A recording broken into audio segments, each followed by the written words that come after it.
গতকাল একজন আন্তর্জাতিক শিশু পর্নোগ্রাফি চক্রের বাংলাদেশের মূল হোতাকে গ্রেপ্তার করেছে।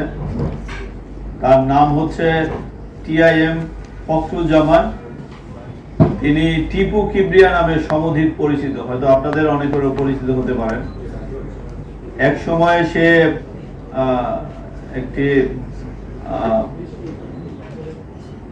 সেবা প্রকাশনীর একটি পত্রিকার সহকারী সম্পাদকের কাজও করেছেন, দায়িত্ব পালন করেছেন। সেটা অনেক আগে। একজন শিক্ষিত ব্যক্তি, কিন্তু একজন শিক্ষিত ব্যক্তির আড়ালে তার এই জঘন্যতম রূপ সর্বপ্রথম আমাদের পুলিশের সামনে উন্মোচিত হয় 2014 সালে। 2014 সালেও তাকে একই অপরাধে গ্রেপ্তার করা হয়েছিল, কিন্তু জামিনে বের হওয়ার পরে সে এই ঘৃণ্যতম পেশায় আবার সে নিজেকে জড়ায়। এবং আমাদের এই টিমটা তাকে অনেকদিন যাবৎ ফলো করছিল। এবং তার মডাস অপারেন্ডি হচ্ছে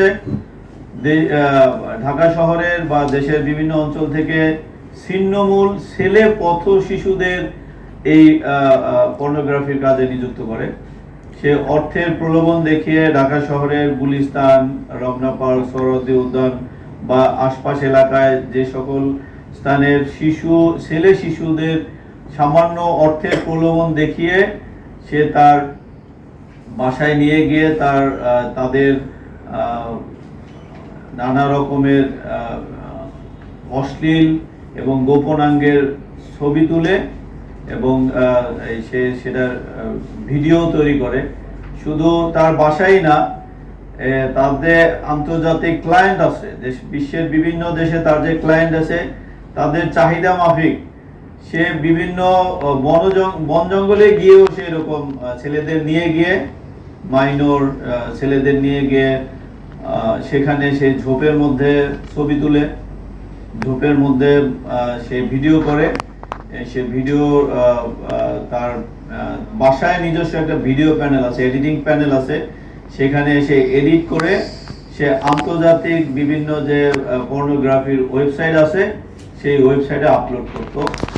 তার আন্তর্জাতিক যে সকল ক্লায়েন্ট আছে তাদের কাছে সে এগুলো এডিট করে পাঠায়। বিনিময়ে সে প্রচুর পরিমাণ অর্থ অর্জন করেছে বলে আমাদের ধারণা। এবং সে এই কাজে তার বিভিন্ন এজেন্ট রয়েছে এবং তাদের একজনকে আমরা তার সাথে গ্রেপ্তার করেছি, তার নাম কামরুল ইসলাম। এবং তার এরকম আরো অনেক এজেন্ট আছে যারা এরকম ঢাকা শহরে বা দেশের বিভিন্ন প্রান্ত থেকে এরকম ছিন্নমূল পথ শিশুদের সামান্য অর্থের লোভ দেখিয়ে তার কাছে নিয়ে আসে।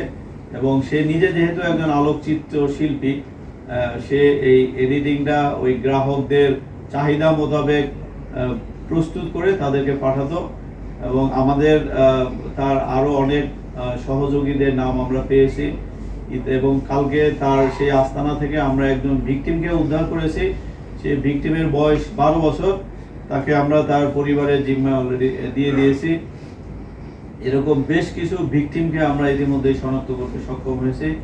আমাদের এই টিম তার বিরুদ্ধে নিয়মিত মামলা দায়ের করেছে। আমরা বিজ্ঞ আদালতে রিমান্ডের আবেদন সহ আজকে তাকে প্রেরণ করব। এবং সে আর কোন কোন দেশে তার এরকম ক্লায়েন্ট আছে, বিশ্বের কতজন তার গ্রাহক আছে এবং কি কি ধরনের কন্টেন্ট সে পাঠাতো এবং এর বিনিময়ে কি পরিমাণ অর্থ সে উপার্জন করেছে বাই দিস টাইম, সেই তথ্য জানার জন্য আমরা তাকে রিমান্ডের আবেদন সহ কোর্টে প্রেরণ করব।